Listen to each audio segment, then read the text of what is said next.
Hello everyone, I am Deepika from लर्नो hub, एक ऐसा free learning platform जहां पर आप पढ़ सकते हो physics, chemistry, maths, biology and SST absolutely for free only at learnohub.com।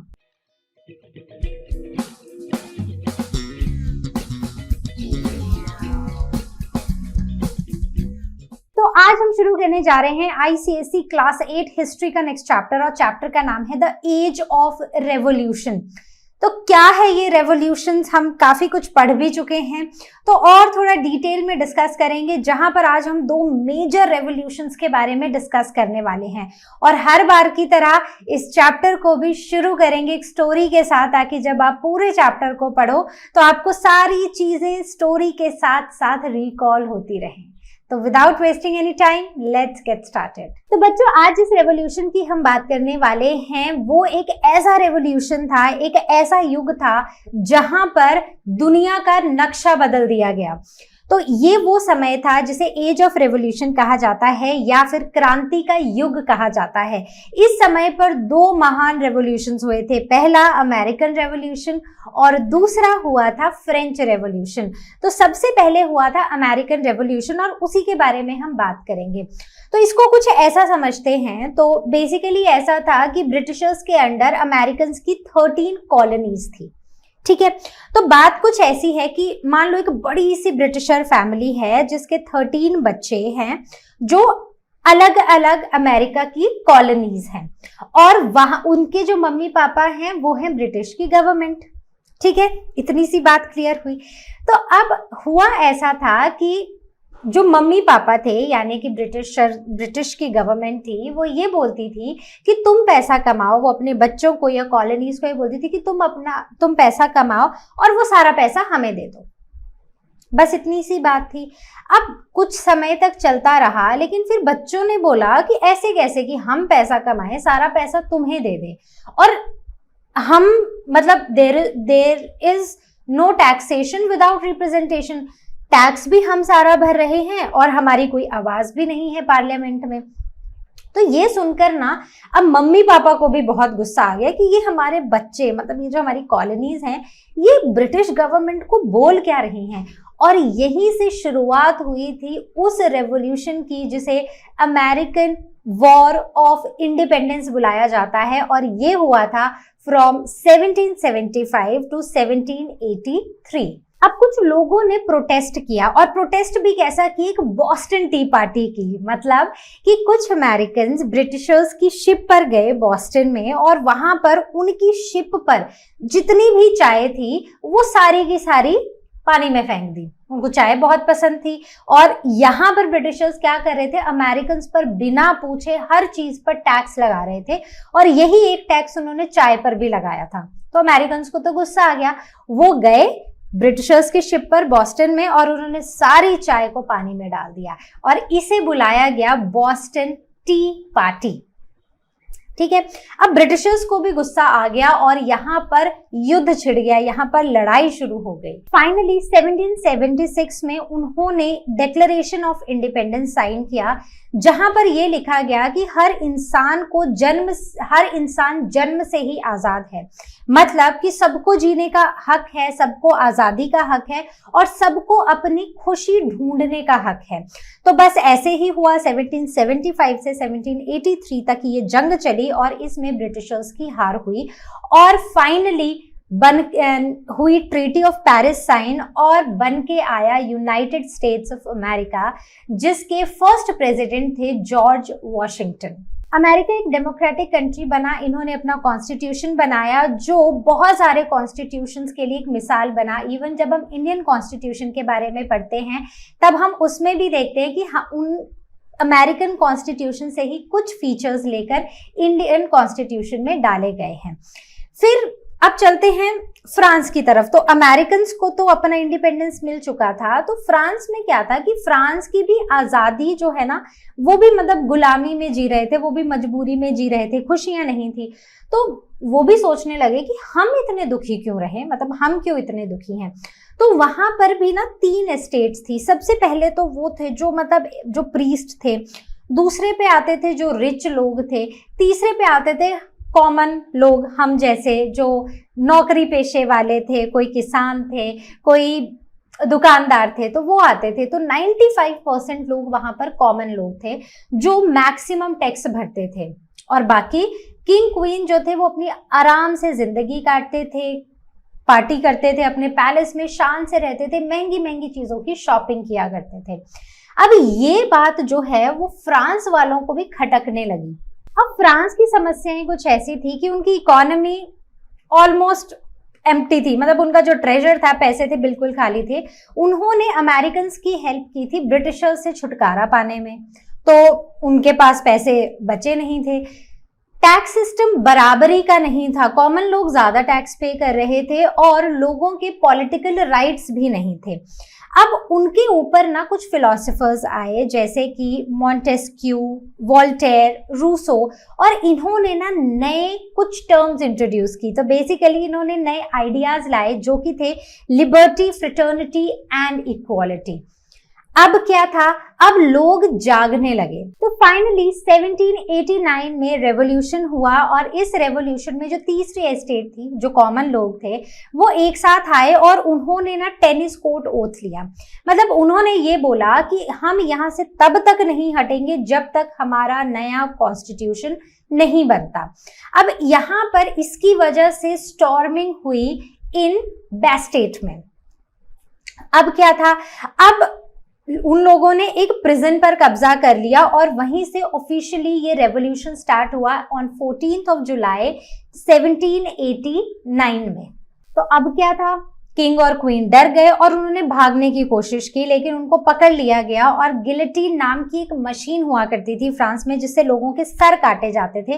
बस क्या था, उसके नीचे उनका सर रखा और काट दिया। और यहाँ पर आ गई फ्रांस में democracy. There was the declaration of rights of man and citizen, जिसमें ये बोला गया कि हर इंसान को जन्म से बराबरी का अधिकार है, सबको न्याय मिलना चाहिए, सब अपने विचार प्रकट कर सकते हैं। तो बस ऐसा ही था, लेकिन कहानी अभी यहाँ पर खत्म नहीं हुई थी कि अमेरिकन को इंडिपेंडेंस मिल गई, वहां पर फ्रांस को मिल गई। लेकिन कहानी में ना अभी एक ट्विस्ट आना बाकी था, और वो ट्विस्ट ये था कि अब एक एम्बिशियस सोल्जर पिक्चर में आ चुके थे जिनका नाम था नेपोलियन बोनापार्ट। तो उन्होंने ना 1799 में पावर में वो आ गए और उन्होंने ना खुद को एम्परर डिक्लेयर कर दिया कि मैं एम्परर हूं। ठीक है, अब पूरे यूरोप पे उन्होंने अपना कंट्रोल फैलाना शुरू कर दिया। तो अब उनको था कि अब पूरा ये जो यूरोप है इसका मैं एम्परर हूं। लेकिन अंत में क्या हुआ, अंत में यहाँ पर भी लड़ाई हुई और नेपोलियन बोनापार्ट हार गए। बैटल ऑफ वाटरलू इन 1815, तो यहाँ पर अंत हुआ एक एम्बिशियस सोल्जर का। बैटल ऑफ वाटरलू 1815, तो यहाँ पर नेपोलियन बोनापार्ट को भेज दिया गया सेंट हेलेना के एक दूर आइलैंड पर, और जहां पर उनका अंत हो गया। तो इस तरह फ्रांस और अमेरिका दोनों में रेवोल्यूशंस हुए और दोनों ने इंडिपेंडेंस पाई। और इससे दुनिया भर में लोगों तक ये मैसेज पहुंचा कि आजादी सिर्फ राजा महाराजाओं की नहीं है, ये हर इंसान की है, और ये जन्म से हर इंसान को लिबर्टी, फ्रेटर्निटी और इक्वालिटी का अधिकार है। तो बस यही था हमारा ये पूरा discussion about American and French revolution. और इसका जो पूरा इफेक्ट था अब वो पूरी दुनिया में फैलने लग गया था, इवन वो इंडिया तक भी पहुंचा। और इंडिया ने भी 1947 में ब्रिटिशर से आज़ादी पाई थी। तो ये तो था हमारा पूरा चैप्टर। आई होप आपको इतना समझ आया होगा। ये बेसिकली हमारी स्टोरी थी, लेकिन अब हम इसको पॉइंट बाय पॉइंट, मतलब जो आपकी बुक में टॉपिक्स हैं तो टॉपिक बाय टॉपिक इसको डिस्कस करेंगे, ताकि जब एग्जाम में आपसे क्वेश्चन पूछे जाएं तो आपको ये पता हो कि क्या लिखना है और क्या नहीं लिखना है। So what were these revolutions of in America and France? तो लेट 18th सेंचुरी में एक मेजर एरा आया था रेवोल्यूशंस का, जिनमें दो मेजर रेवोल्यूशंस हुए थे। That is American revolution 1775 to 1783 और French revolution in 1789 to 99. So this marked the beginning of democracy, freedom and self-government. तो यहाँ पर लोग अपनी आज़ादी के लिए, अपनी डेमोक्रेसी के लिए और सेल्फ गवर्नमेंट के लिए लोगों ने यहाँ पर ना एक शुरुआत किया था, एक लड़ाई लड़ी थी। तो ये दोनों काफी मेजर हिस्टोरिकल इवेंट्स हैं क्योंकि इन्होंने अपनी अपनी तरह से इस वर्ल्ड को शेप किया था। सबसे पहले हम बात करते हैं अमेरिकन रेवोल्यूशन की, जो 1775 से 83 तक था। तो ये एक हिस्टोरिकल माइलस्टोन है और यहाँ पर इनका जो मेन मकसद था वो था अब ब्रिटिशर्स से, जो उनके ऊपर राज कर रहे थे, उन ब्रिटिशर्स से खुद को आजादी दिलवाने का, क्योंकि वो इनसे ही टैक्स ले रहे थे, अपनी ऐश कर रहे थे और इनको खाली करते जा रहे थे और इनका कोई से भी नहीं था पार्लियामेंट में। So they fought to overthrow the colonial masters that came from the Britain. तो इनके जो की आउटकम्स थे वो ये रहे थे, एक तो यहाँ पर इनके जाने के बाद there was the birth of United States of America, that is USA, and their constitution inspired many other countries. और इवन इस रेवोल्यूशन ने भी बहुत सारे कंट्रीज को इंस्पायर किया। इन्होंने अपनी सरकार बनाई और फिर ये अपने हिसाब से चले। फिर हम आते हैं फ्रेंच रेवोल्यूशन पर। तो फ्रेंच रेवोल्यूशन 1789 से 1799 तक हुआ, जो यूरोप के लिए एक टर्निंग पॉइंट था। ये सिर्फ ऐसा नहीं था कि इनको कॉलोनियल राज से अलग होना था, मतलब कॉलोनियल राज को उखाड़ के बाहर फेंकना था कि कोई आया था जो इन पे कब्जा करके बैठा था, नहीं। They were so the nature of revolution was political, social and economic. तो इनके जो रेवोल्यूशन था वो पॉलिटिकल भी था, इकोनॉमिकल भी था और सोशल भी था। So they also abolish the rules of hereditary king, की किंग है अब उसका बेटा राजा, फिर उसका बेटा राजा, ये जो पूरा हेरिडिटरी किंग वाला सिस्टम था ना, इसको भी इन्होंने अबॉलिश किया। So they empowered the middle class, poor and down throne.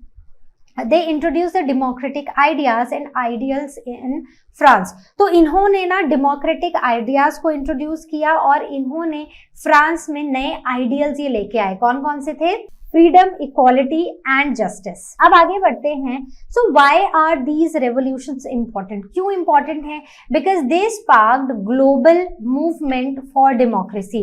तो डेमोक्रेसी के लिए एक ग्लोबल मूवमेंट यहाँ से शुरू हुआ था। So they set an example for the future independence struggle. Even India के लिए भी ये एक सीख थी, मतलब एक एग्जाम्पल उन्होंने सेट कर दिया था जिससे हम भी ब्रिटिशर से आजाद होकर रहे।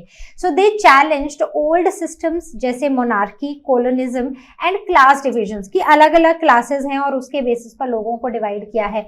कॉलोनीज आ रही हैं और वो किसी एक कंट्री या एक जगह के लोगों को डोमिनेट कर रही हैं और उनसे सब कुछ लेके अपनी कंट्री को फ्लरिश कर रही हैं उनसे। और मोनार्की से भी इन्होंने राजा का बेटा ही आगे किंग बनेगा, तो ये इन सब चीजों से लोगों को बताया कि ये सही नहीं है और बाय बर्थ हर किसी को फ्रीडम का और इक्वालिटी का हक है। So they give rise to the modern ideas, that is freedom, equality and the rights. ठीक है, तो अमेरिकन रेवोल्यूशन को अमेरिकन वॉर ऑफ इंडिपेंडेंस भी कहा जाता है। तो आपके क्वेश्चन में चाहे अमेरिकन रेवोल्यूशन आए या अमेरिकन वॉर ऑफ इंडिपेंडेंस, इसका एक ही मतलब है। सो ये सबसे पहला एक ऐसा रेवोल्यूशन था जो एक पॉलिटिकल रेवोल्यूशन था और ये एक वेल ऑर्गेनाइज्ड था, मतलब जहां पर लोगों ने अपने कॉलोनियल मास्टर्स के अगेंस्ट एक प्रॉपरली प्लान्ड तरीके से काम किया और उनको वहां से बाहर निकाल दिया। So people asserted their right to rule themselves. तो उनका क्या था कि तुम हमारे देश में आए हो, तुम यहाँ से निकलो, हम अपनी गवर्नमेंट बनाएंगे और खुद ही अपना देश चलाएंगे। So they marked a bold move against the autocratic foreign rule of the British empire. तो इन्होंने कॉलोनियल रूल को एक तरह से धक्का मारा कि कोई और आएगा और वो हम पे राज करेगा और फिर वहां से चला जाएगा। So they started right to rule themselves, कि हमारा देश हम खुद रूल करेंगे, कोई और आके हमारे ऊपर हक नहीं जमा सकता और हमारी चीजों को लेके हम ही पर टैक्स नहीं लगा सकता। So the major outcomes were, first was, अच्छा this is very important, what were the outcomes of American war of independence और अमेरिकन रेवोल्यूशन। तो बस ये 3 पॉइंट्स लिखने हैं। पहली बात, birth of USA, United States of America. Second, end of autocratic rule, that is freedom from the British monarchy and establishment of democratic form of government, जहां पर डेमोक्रेसी शुरू हुई, यानी लोगों के द्वारा चुनी जाएगी गवर्नमेंट, लोगों के लिए काम करेगी और जो सरकार बनेगी वो भी लोग ही बनाएंगे। So these were the 3 main outcomes. तो ये ध्यान रखना, ठीक है, ये पॉइंट्स याद रखना। Now what is this, why is this revolution so special? तो ये इसलिए स्पेशल है क्योंकि इसने ना फ्यूचर इंडिपेंडेंस मूवमेंट्स के लिए काफी सारे एग्जाम्पल सेट किए and they inspired oppressed people world wide to fight for self rule, democracy and human rights. तो that is why, this is the reason why this American revolution is so special. तो अब आपको समझ आ गया, story में भी exactly हमने same ही चीजें पढ़ी हैं, कुछ अलग नहीं पढ़ा है, लेकिन जब आपसे क्वेश्चन पूछा जाएगा तो आपको वहां पर कौन से पॉइंट्स को लिखना है ये आपको अब पता चलेगा। समझ आया? किसी को कहीं पर भी डाउट हो तो आज क्वेश्चन सेक्शन में पूछो या फिर लर्नो हब स्वयं के साथ क्लास को बुक कर लो। So what was the cause of American War of Independence? तो यहाँ पर सबसे पहले हम बात करते हैं अमेरिका की डिस्कवरी की और वहां की अर्ली कॉलोनीज की। तो हुआ क्या था, हमने पढ़ा है कि यूरोप में ना टेंशन शुरू हो गई थी, तो काफी लोग ना उस टेंशन से दूर होने के लिए निकल पड़े और उन्होंने अमेरिका की खोज कर डाली। और जब अमेरिका की खोज हुई तो इसे पहले न्यू वर्ल्ड के नाम से भी जाना जाता था। सो यूरोपियन सेटलमेंट 16th सेंचुरी में यूरोप से उठकर अमेरिका आने लग गई, ठीक है। तो अगर हम वर्ल्ड मैप को देखें तो यहाँ पर ना ऐसे थोड़ा टूटा फूटा सा आता है यूरोप, और ऊपर आता है नॉर्थ अमेरिका और नीचे है साउथ अमेरिका। तो बेसिकली यहाँ से ये जो यूरोप था यहाँ से उठकर वो अमेरिका में आने लग गई।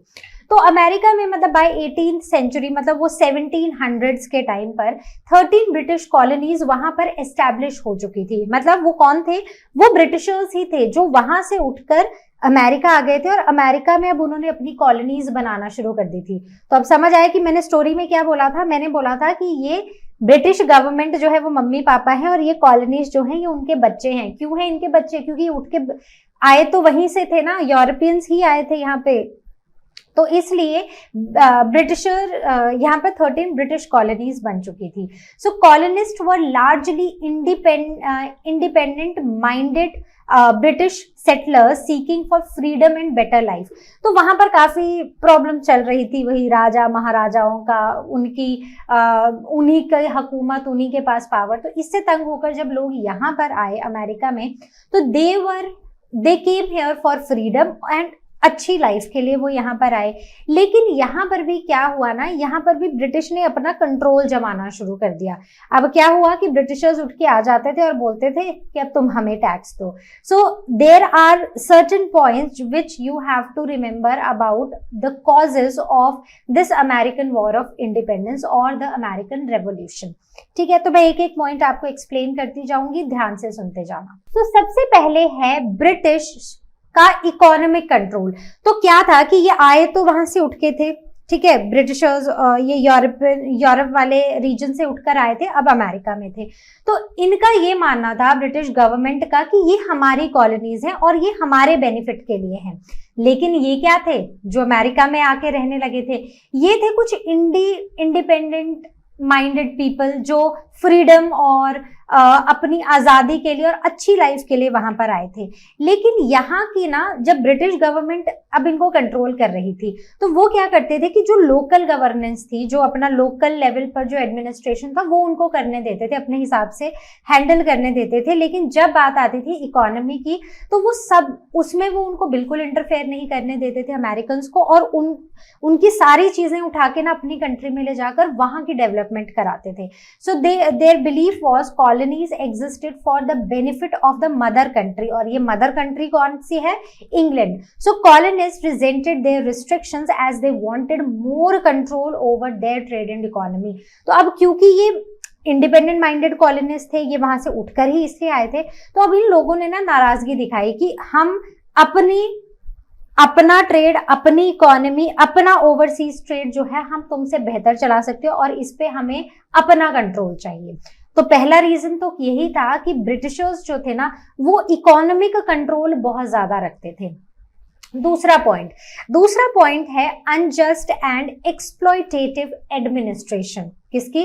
ब्रिटिशर्स की। तो अब क्या था कि जो कॉलोनीज थी वहां पर उनकी एक असेंबली होती थी और वो जो असेंबली थी उसको लोकल लेवल पर सिलेक्ट किया जाता था और उनके ऊपर रूल करता था एक गवर्नर। लेकिन गवर्नर को सिलेक्ट करने गवर्नर जो था वो ये लोकल लोग जो कॉलोनीज थी वो नहीं उनको इलेक्ट करती थी, गवर्नर को इलेक्ट करती थी ब्रिटिश की गवर्नमेंट। और गवर्नर भी सिर्फ ब्रिटिश गवर्नमेंट के लिए काम करता था और सिर्फ उनकी सुनता था, उनके बेटरमेंट के लिए काम करता था। And governor was not answerable to the colonies. ठीक है, अब इससे क्या होता था कि वो सिर्फ ग्रेट ब्रिटेन के लिए काम कर रहा है, उनके बेनिफिट का काम कर रहा है, वो कॉलोनीज को आंसरेबल है ही नहीं, तो वो उनके बेनिफिट के लिए काम ही नहीं कर रहा था, कॉलोनीज के बेनिफिट के लिए बेसिकली। तो यहाँ पर जो कॉलोनीज थे ना, उन्होंने बहुत हार्डवर्क किया था, मतलब जमीन बनाई, शहर बनाए, उन्होंने इंडस्ट्रीज खोली, ट्रेड के लिए ट्रेड को काफी डेवलप किया, लेकिन उसका फल उनको नहीं मिल रहा था और ये धीरे धीरे लोगों को समझ आ रहा था, जिसकी वजह से कॉलोनीज को गुस्सा आ रहा था। तो दूसरा पॉइंट क्या था? Unjust and exploitative administration. तो यहाँ पर इनकी अपनी असेंबली थी, लेकिन गवर्नर को ब्रिटेन अपॉइंट करता था। Governor rule in Britain's interest, और कॉलोनिस्ट को वो बिल्कुल भी आंसरेबल नहीं था। इसकी वजह से जो कॉलोनीज थी उनमें ना नाराजगी और गुस्सा डेवलप होने लगा था।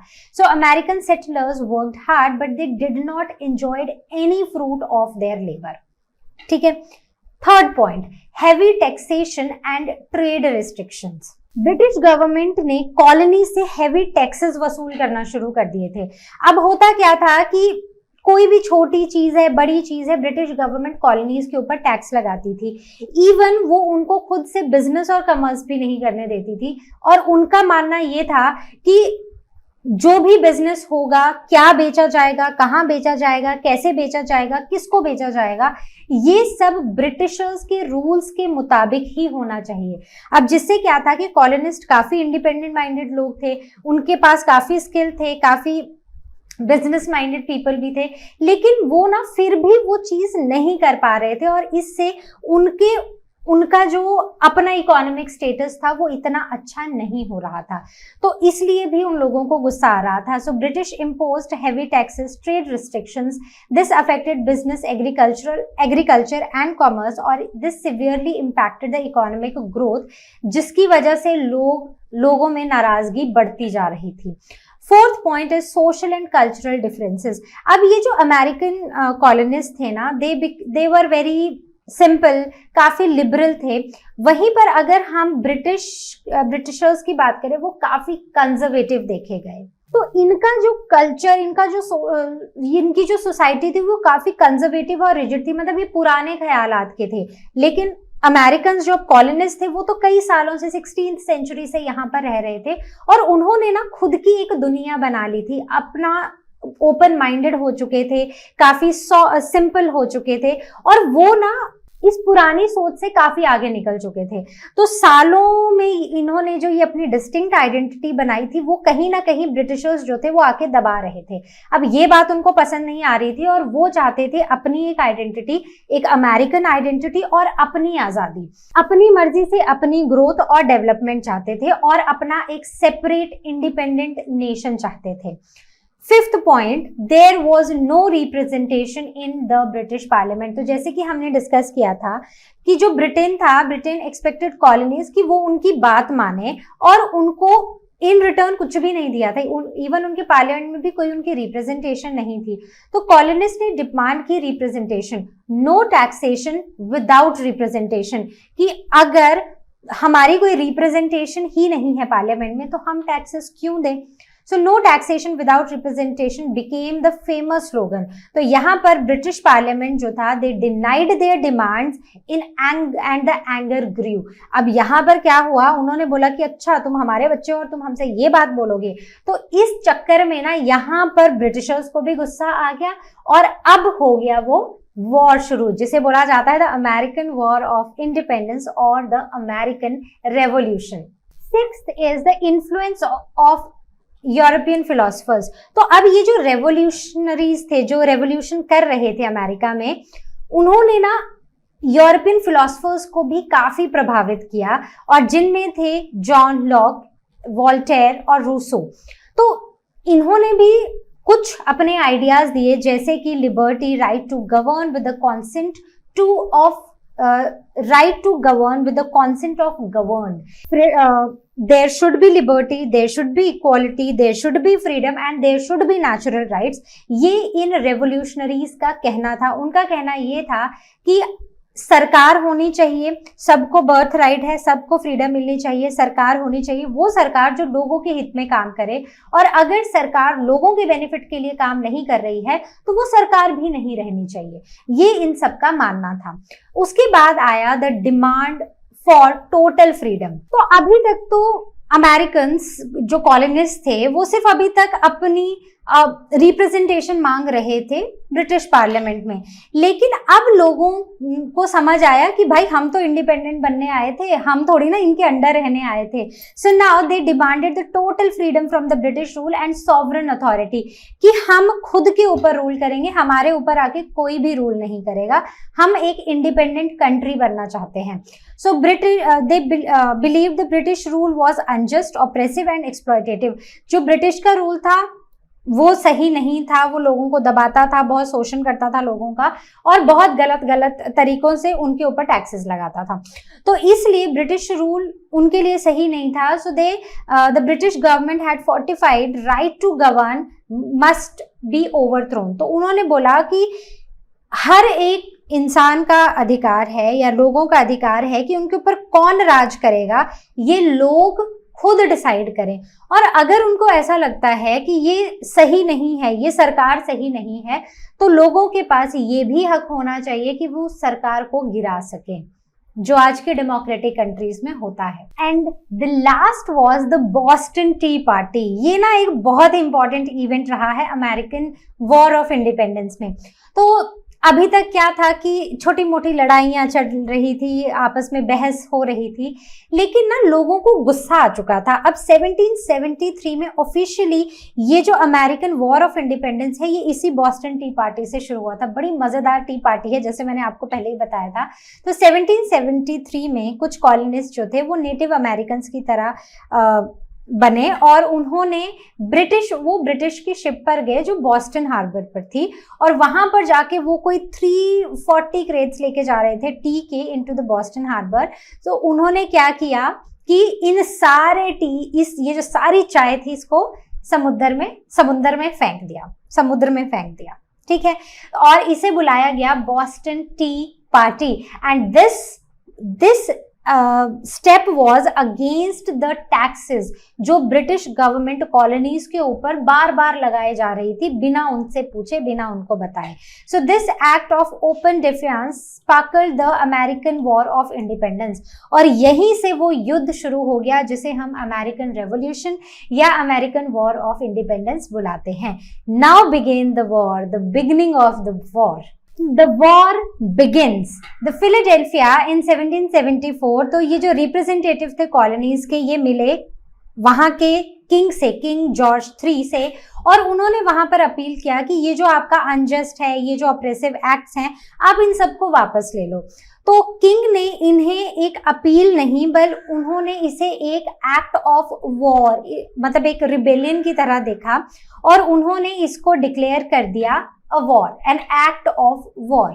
तो यहाँ पर सबसे पहला क्लैश हुआ लिंगस्टन और कॉनकर्ड में. तो इन्होंने ब्रिटिश ट्रूप्स भेजे, they were sent to suppress the rebellion. तो किंग ने अपने ट्रूप्स को, ब्रिटिश ट्रूप्स को भेजा मैसेच्यूसेट्स में टू सप्रेस द रिबेलियंस. अब यहाँ पर जो कॉलोनीज थी ना, उन्होंने ऑलरेडी अपनी आर्मी बनाना शुरू कर दी थी, and they started the fighting broke out in April 1775 in Livingston and Concord. So the first battles of the American Revolution, और इन कॉलोनीज के जो हेड थे, जो कमांडर इन चीफ थे, उनको बनाया गया, जो ट्रूप्स के कमांडर इन चीफ थे, ही वॉज जॉर्ज वॉशिंगटन. अगर आपको स्टोरी याद हो तो स्टोरी में हमने पढ़ा है कि he was the first president of this independent country. Now the declaration of independence. तो फिलाडेल्फिया में 1776 में ये जो रिप्रेजेंटेटिव्स थे ये फिर से मिले और इन्होंने डिक्लेरेशन साइन किया ऑफ इंडिपेंडेंस, जिसमें उन्होंने लिखा कि कॉलोनीज को खुद राइट है खुद से रूल करने का अपने ऊपर, and there should be an end of this oppressive British rule, और उनको ब्रिटिश रूल से मुक्त होने का भी हक है. So the revolutionary ideas in declaration were, they said कि हर इंसान जब पैदा हुआ है वो इक्वल हुआ है, and there should be some fundamental rights, जैसे कि राइट टू लाइफ सबके पास है, राइट टू लिबर्टी सबके पास है, और अपनी खुशियां ढूंढने का हक भी हर इंसान को बाय बर्थ है. So these ideas deeply influence the future democracies around the world. तो throughout the world future democracies में ये जो ideas थे ना, ये जो fundamental rights थे, इन्होंने काफी influence किया है future democracies को throughout the world.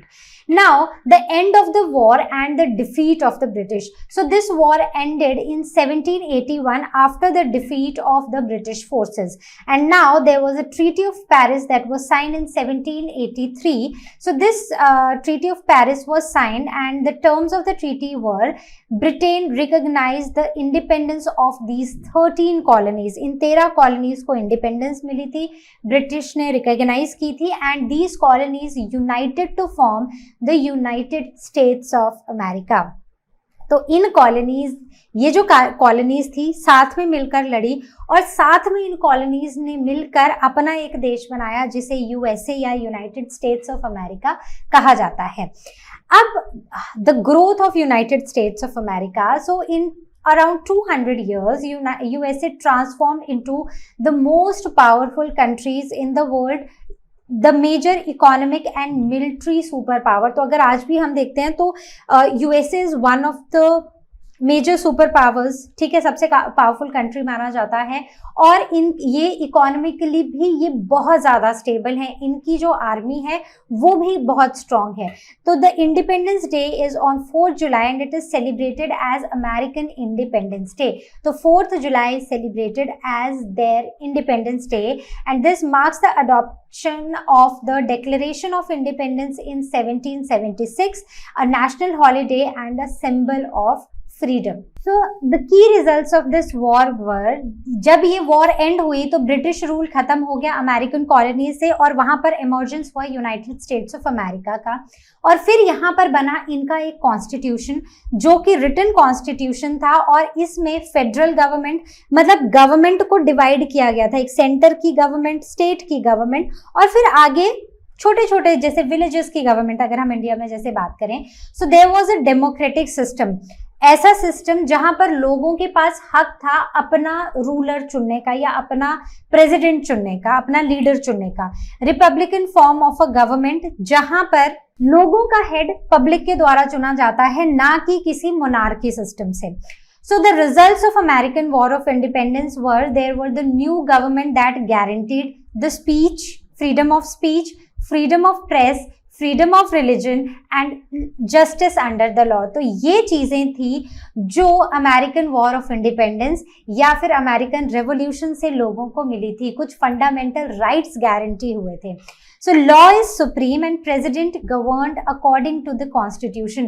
तो सबसे ऊपर लॉ है, इवन प्रेसिडेंट जो है उसको भी लॉज फॉलो करने पड़ेंगे, और वो जब रूल करेगा, जब वो लोगों के लिए लॉज पॉलिसीज बनाएगा, वो भी बनाएगा taking care of the constitution, मतलब कॉन्स्टिट्यूशन में जो लिखा है उसी के हिसाब से लोगों के लिए लॉज एंड पॉलिसीज बनेंगे.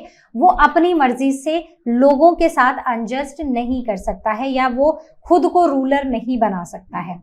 Now, the first president was George Washington in 1779. He was elected as the first president, and he was known for his leadership, sacrifice, and perseverance. So he refused to serve the third term and established the tradition of peaceful power transfer. तो वो 2 बार president बने, and then he refuse third time के लिए, और तो लोगों ने, तो उन्होंने बोला कि पीसफुली ना अब मैं ये पावर किसी और को ट्रांसफर करता हूँ. So America's capital city is named as Washington DC in his honour. तो वॉशिंगटन डीसी का नाम आप सबने भी सुना ही है. तो वॉशिंगटन डीसी इन्हीं के ऑनर में अमेरिका की कैपिटल का नाम रखा गया है. Now the US constitution it acted as a model for the world. तो जब आप इंडियन कॉन्स्टिट्यूशन के बारे में पढ़ोगे तो उसमें आप पढ़ोगे कि हमारे देश का जो कॉन्स्टिट्यूशन है वो अलग अलग कॉन्स्टिट्यूशन की अच्छी अच्छी बातों से को लेकर बनाया गया है। तो उसमें अमेरिकन का भी कॉन्स्टिट्यूशन पढ़ा गया और वहां पर जो अच्छी चीजें थी वो हमारे कॉन्स्टिट्यूशन में ऐड की गई। So US constitution served as the model for many countries, inspiration for even our own Indian Constitution. Indian Constitution adopted the federal form of a government कि एक सेंटर में गवर्नमेंट है, स्टेट गवर्नमेंट है, फिर उससे नीचे आके विलेजेस में है। तो बेसिकली एक सेंटर और स्टेट गवर्नमेंट है, तो पावर जो है ना वो डिवाइडेड है। फंडामेंटल राइट्स मिलने चाहिए, तो हमारी कंट्री में भी हमारे पास फंडामेंटल राइट्स हैं। चेक्स एंड बैलेंस सिस्टम्स होना चाहिए। आपने सुना होगा there is legislature, executive and judiciary. तो जुडिशरी में आते हैं लॉज, बेसिकली हमारे कोर्ट्स, राइट। तो ये जो ना चेक्स है ना और ये जो बैलेंस सिस्टम है ये भी प्रॉपर होना चाहिए। मतलब कि गवर्नमेंट एक जैसे लेजिस्लेचर है वो एग्जीक्यूटिव पे कंट्रोल रखे, एग्जीक्यूटिव लेजिस्लेचर पे कंट्रोल रखे, ताकि एक दूसरे को ना ये चेक करते रहें और लोगों के वेलफेयर के लिए काम करें। और अगर दोनों ही भ्रष्ट हो जाएं तो हमारे पास हमारी जुडिशरी है जो लोगों को न्याय दिलाने का काम करे। अब हम आते हैं, ये तो था हमारा टोटल अमेरिकन रेवोल्यूशन। अब हम आते हैं फ्रेंच रेवोल्यूशन पे जो 1789 में शुरू हुआ था। So it was a major milestone in human history, not industry. सो इट revolutionized the social fabric, economic system, political structure, and the impact was felt not only in France but across the Europe and in much of the world। तो ये जो impact था ये सिर्फ France तक सीमित नहीं था, यूरोप में और वर्ल्ड में काफी जगह ये स्प्रेड हुआ था। तो इनके कॉजेस क्या थे? तो बेसिकली जो फ्रेंच रेवोल्यूशन था वो क्यों हुआ था? क्या वहां पर भी ब्रिटिशर्स आके राज कर रहे थे? तो यहाँ पर सबसे पहला कॉज देखा गया unjust and unequal and unjust social order. तो ये जो फ्रेंच सोसाइटी थी ना इसमें काफी एंशिएंट रिजीम, वो एक फ्यूडल सिस्टम जो था ना वो फॉलो किया जाता था, जहां पर पूरे जहां पर लोगों को 3 स्टेट्स में डिवाइड किया गया था। सबसे पहले थे क्लर्जी, जहां पर चर्च के ऑफिशियल्स, प्रीस्ट्स हुआ करते थे। सेकंड था नोबल्स एंड देयर फैमिलीज, जो रिच लोग थे। एंड थर्ड में आते थे 95% पॉपुलेशन, जिसमें middle class, peasants, artisans, workers, labourers, agriculture में मतलब फार्मर्स जो हैं वो सब आते थे। तो ये एक 3 सिस्टम्स थे, पहली चीज। दूसरा क्या था कि यहाँ पर प्रिविलेजेस और बर्डन्स बहुत थे। तो मतलब ये जो पहले 2 क्लासेस थी ना, स्टेट थी ना, ये तीसरे के ऊपर पूरा बर्डन डालते थे ना, पूरी लाइफ एंजॉय करते थे, बहुत रिच थे, लेकिन सारा का सारा टैक्स इस 95% पॉपुलेशन से वसूला जाता था। So first 2 were wealthy, privileged, land owned and they had to pay no taxes. लेकिन थर्ड के ऊपर हैवी टैक्सेस थे। इवन जो उनकी बेसिक नेसेसिटी, अगर नमक की ही बात कर लें, उसके ऊपर भी उनको टैक्स देना पड़ता था। And they lived in poverty and hardship. तो इससे क्या हुआ? There was growing power of the middle class. अब मिडिल क्लास में ना लॉयर्स, डॉक्टर्स, मर्चेंट्स थे, वो इकोनॉमिकली पावरफुल होने लगे, but they denied social equality and political rights. So this led to the growth of the resentment. अब वो grow तो कर रहे थे लेकिन उनको वो सोशल इक्वालिटी और पॉलिटिकल राइट्स नहीं मिल रहे थे, इससे लोगों के अंदर ना गुस्सा आने लग गया। So this influence the new ideas and these were inspired by enlightenment thinkers, जिनमें कौन कौन थे? वोल्टेयर, रूसो और Montesquieu. So they spread the ideas of liberty, equality and fraternity and popularly the sovereignty. Sovereignty क्या होता है?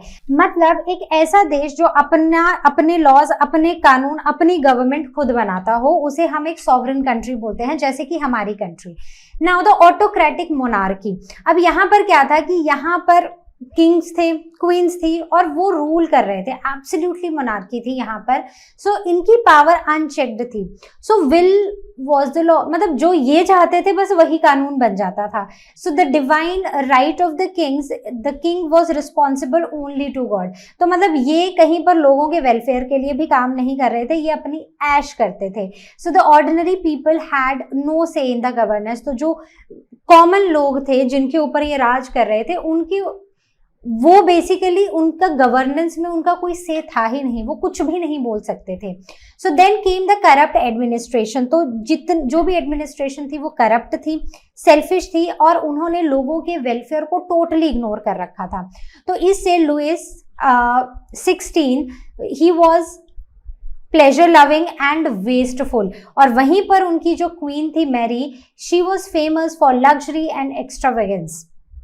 अब जो ट्रेजरी थी ना वो इनके लैविश स्पेंडिंग पर, इनके महंगे कपड़े, इनकी पार्टीज, इनके पैलेसेस में ही सारी की सारी खत्म हो जा रही थी। तो बेसिकली इनकी जो ट्रेजरी थी वो खत्म हो चुकी थी, खाली हो चुकी थी। तो ये भी एक रीजन रहा है फ्रेंच रेवोल्यूशन का। Then came the financial crisis, क्योंकि ये इतना लैविश रहते थे कि ट्रेजरी एम्प्टी हो चुकी थी, पूरा मनी जो था वो वेस्ट कर चुके थे ये, और कॉस्टली वॉर्स हो चुकी थी including against the Britain. So they tax the poor heavily, और rich nobles and clergy exempted from the tax. तो इन्होंने सारा का सारा टैक्स डाल के रखा था थर्ड क्लर्जी पे, थर्ड एस्टेट पे, और जो फर्स्ट और सेकंड थे, जो नोबल्स थे और जो क्लर्जी थे, उनके ऊपर किसी भी तरह का कोई प्रेशर, कोई बर्डन, कोई टैक्स नहीं हुआ करता था। So this was again the cause. The 8th cause was influence of the American revolution. तो इन्होंने देखा था कि कैसे अमेरिकन जो थे उन्होंने ब्रिटिशर्स से आज़ादी पाई थी, तो उनका भी एक इन्फ्लुएंस था। And the French soldiers returning from America brought revolutionary ideas. तो इन्होंने उनकी हेल्प भी की थी अमेरिकन्स की, ब्रिटिशर्स से खुद को बाहर निकालने में, मतलब उनका रूल हटाने में। तो अब जो फ्रेंच सोल्जर्स आए थे अमेरिका से, वो रेवोल्यूशनरी आइडियाज भी लेकर आए थे। So there was inspiration of freedom and rebellion, and American success motivated French people to rebel. तो अब इन्होंने शुरू कर दिया था कि अगर वो आज़ादी पा सकते हैं तो हम क्यों नहीं। So then became the outbreak and the events of the French revolution. तो यहाँ पर this led to the beginning of the revolution in June 1789, और ये 10 साल चली थी 1799 तक। सो 17 जून 1789 में जो थर्ड एस्टेट था उन्होंने डिक्लेयर कर दिया itself as the national assembly, और 20 जून को they met at the tennis court, और वहां पर ओथ ली, जिसे टेनिस कोर्ट ओथ बोला जाता है। So not to separate till the new constitution was made and known as the famous tennis court oath. तो इन्होंने बोला कि हम यहाँ से तब तक नहीं हटेंगे जब तक नया कॉन्स्टिट्यूशन नहीं आता है हमारे वेलफेयर के लिए। Then became the storming of Bastille. अब यहाँ पर क्या हुआ कि 14 जुलाई 1789 को there was an angry mob, जिन्होंने बेस्टेड का जो प्रिजन है ना उसके ऊपर अटैक कर दिया। So the symbol of monarchy's operation. So उन्होंने काफी सारे जो प्रिजनर्स थे उनको बाहर निकाला और उनको अपने रेवोल्यूशन में जोड़ लिया। अब क्या हुआ, this symbolise the victory of the people and this led to the beginning of the French revolution. And 14th July is now celebrated as the National Day in France or the Bastille Day। ठीक है, अब there was the declaration of the rights of the man. अब क्या था कि national assembly ने adopt किए the declaration of rights of man and citizen, and this was the landmark in the world history, क्योंकि इन्होंने कुछ राइट्स गारंटी किए which was liberty, equality, fraternity and justice, and they became the foundation of the new French constitution. तो जब new French constitution बना उसमें ये चारों चीजें, लिबर्टी, इक्वालिटी, फ्रेटर्निटी और जस्टिस जो थे वो इंक्लूड किए गए, और वो हर फ्रेंच सिटीजन को गारंटी भी किए गए। Now the fall of monarchy. अब क्या हुआ कि जो किंग लुइस थे और जो उनकी क्वीन मैरी थी, अब उनको समझ आ रहा था कि वो हारने वाले हैं, वो हार चुके हैं एक तरह से। तो उन्होंने ना वहां से सोचा कि निकल जाते हैं, यहाँ से निकल जाते हैं। तो लेकिन वो एस्केप कर नहीं पाए और वो हो गए कैप्चर, और पब्लिकली उनका सर काट दिया गया, जैसे हमने स्टोरी में सुना था। सो इससे मोनार्की अबॉलिश हुई and France became the democratic Republic, और यहाँ पर अब फ्रांस जो था वो डेमोक्रेटिक रिपब्लिक बन चुका था। So what were the key outcomes of this revolution. तो देखो आपने कॉजेस पढ़े, क्या क्या हुआ आपने पढ़ा। अब यहाँ पर बहुत इंपॉर्टेंट है कि इस पूरे रेवोल्यूशन के आउटकम्स क्या रहे हैं। तो ये जो रेवोल्यूशन था, the declaration of rights of man and citizen establish that all men are born free and equal and there should be freedom of speech and expression, religion and fair trials होने चाहिए। किसी के साथ भी unjust नहीं होना चाहिए। जिसने गुनाह किया है उसको सजा मिले, जिसने नहीं किया है उसको छोड़ा जाए। So the liberty, equality and fraternity, so this became the battle cry of the French republic and the foundation principles of democracy and the human rights. इन तीनों वर्ड्स का सिंपल में मतलब बताती हूँ। इसका मतलब होता है, लिबर्टी का मतलब होता है आज़ादी, इक्वालिटी का मतलब होता है बराबरी, और फ्रेटर्निटी का मतलब होता है भाईचारा। ठीक है, तो हम हर किसी को हक है कि वो अपनी आज़ादी अपने हिसाब से जी सके, वो कि सब लोग बराबर हों और सब एक दूसरे के साथ प्यार से एक दूसरे का ख्याल रखते हुए रहें। So there was the end of this absolute monarchy and this established the republic based on the consent of the governed. के ऊपर तुम रूल करने वाले हो, जिसको तुम गवर्न करने वाले हो, उसकी कंसेंट बहुत जरूरी है।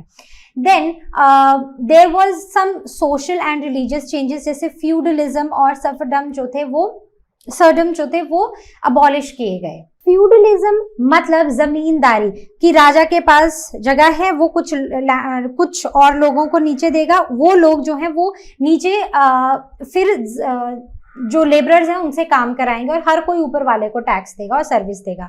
एक तो इस चीज से छुटकारा मिला लोगों को, और दूसरा मिला सफरडम से, मतलब कि वो जो गुलामी है तो कोई भी किसी का गुलाम नहीं रहेगा, इस चीज से भी आजादी मिली। सो चर्च की पावर कम हो गई and this brought under the state control, और सब कुछ जो था वो स्टेट के कंट्रोल के अंडर आ गया।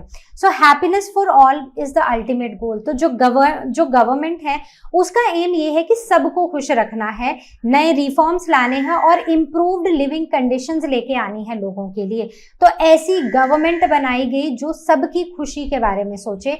New democratic ideas reshape the France. तो ये जो नए आइडियाज थे इन्होंने फ्रांस को रीशेप किया। नाउ जैसे हमने स्टोरी में सुना था कि कहानी यहाँ खत्म नहीं हो गई, ये कोई अमेरिकन और फ्रांस की जो हैप्पी एंडिंग नहीं हो गई थी, अमेरिकन नहीं बल्कि हम फ्रांस की बात करते हैं, तो फ्रांस की हैप्पी एंडिंग नहीं हुई थी अभी तक, अभी भी कुछ बाकी था। वहां पर आए थे नेपोलियन बोनापार्ट, जो कि एक सेंट्रल फिगर थे रेवोल्यूशनरी फ्रांस के लिए। वो काफी एक एम्बिशियस लीडर भी थे। He was brilliant and ambitious general of the French army, और 1799 में उन्होंने he seize the power of the coup and 1804 में उन्होंने खुद को फ्रांस का एम्परर बना लिया था। अब नेपोलियन जो था वो पूरा यूरोप के ऊपर राज करना चाहता था, तो उन्होंने एक्सपैंड किया और उन्होंने रिफॉर्म्स बनाए। तो 1810 तक आते आते नेपोलियन ने ऑलमोस्ट पूरे यूरोप पे कब्जा कर लिया था, और उन्होंने अपने रेवोल्यूशनरी आइडियाज जैसे कि लिबर्टी और इक्वालिटी को स्प्रेड किया था। तो वो ना एक डिस्पोटिक गवर्नमेंट बना रहे थे, मतलब एक ऐसी गवर्नमेंट जो बिना किसी के बारे में सोचे, बिना कोई लॉज और रूल्स को ध्यान में रखते हुए लोगों के ऊपर गवर्न कर रहा था, और हेरिडिटी रूलर्स यहाँ पर बन रहे थे। So the setup was Republican government based on the French model. तो ये रिपब्लिकन गवर्नमेंट थी जो फ्रेंच मॉडल के ऊपर बेस्ड था यहाँ पर। तो नेपोलियन बोनापार्ट का डिक्लाइन कैसे हुआ? तो वो एक काफी टायरेंट, मतलब काफी एक अत्याचारी से लीडर बन चुके थे। उन्होंने फ्रेंच रूल सारे नेशंस पर लगा दिया था जिनको उन्होंने कॉन्कर किया था, and the rule was based on force and it was not on the consent, जो कि एक मेन रीजन रहा था कि जो लोग गवर्न हो रहे हैं उनकी कंसेंट पर गवर्नमेंट काम करनी चाहिए। सो 1814 में European powers rose against him, and 1815 में बैटल ऑफ वाटरलू में उनको डिफीट कर दिया गया, and he was exiled in Saint Helena and he died in 1821। Now the legacy of Napoleon, though Napoleon defeat हो गए थे लेकिन उनकी लेगेसी फिर भी चलती रही। It influence the Europe, Asia including India and Africa, और उनके जो आइडियाज थे नेशनलिज्म के, मॉडर्न रिफॉर्म्स के और लीगल कोड, जिसे नेपोलियनिक कोड भी बुलाते हैं, वो लोगों तक पहुंच रहे थे। Now the influence of the French revolution outside France, so there was the spread of these revolutionary ideas, liberty, equality, fraternity, ये जो थे ये ग्लोबल स्लोगन्स बन चुके थे। and there was a spread, they were spread to all the European countries, and the oppressed people rose in revolt against the tyrannical rulers. तो मतलब वो थे ना जालिम जो रूलर्स थे, उनके अगेंस्ट लोगों ने खड़ा होना शुरू कर दिया था. New systems became popular on sovereignty, on popular sovereignty were establish. तो नए सिस्टम बनने लग गए थे and this inspired mass movement world wide. तो इसने एक मास मूवमेंट चला दी थी through out the world. So what was its impact on India? तो मिड 19th सेंचुरी में रेवोल्यूशनरी आइडियाज हम तक भी पहुंचे, और जो इंडियन नेशनलिस्ट थे उन्होंने अडॉप्ट किए कुछ प्रिंसिपल जैसे कि liberty, equality, fraternity, and they developed democratic and national outlook, and this sparked the freedom movement. और 1947 में हमें भी ब्रिटिशर्स से फ्रीडम मिल गई. So this was all from our today's session. American और फ्रेंच रेवोल्यूशन काफी दो इंपॉर्टेंट रेवोल्यूशंस हैं हमारी हिस्ट्री के, जिनके रिजल्ट्स, जिनके कॉजेस आपको बहुत अच्छे से पता होने चाहिए. नेपोलियन बोनापार्ट के बारे में पता होना चाहिए, वो टी पार्टी के बारे में भी पता होना चाहिए. अगर आपको लगता है आपको कहीं पर डाउट है, वीडियो को रिवाइंड करके देखो, नहीं तो आप आस्क क्वेश्चन सेक्शन में क्वेश्चन पूछो, या फिर लर्नो हब स्वयं के साथ आप क्लास को भी बुक कर सकते हो. So I will see you next time with the next video. Till then you all take care, and as you all know Learno Hub मतलब फ्री है पर बेस्ट है.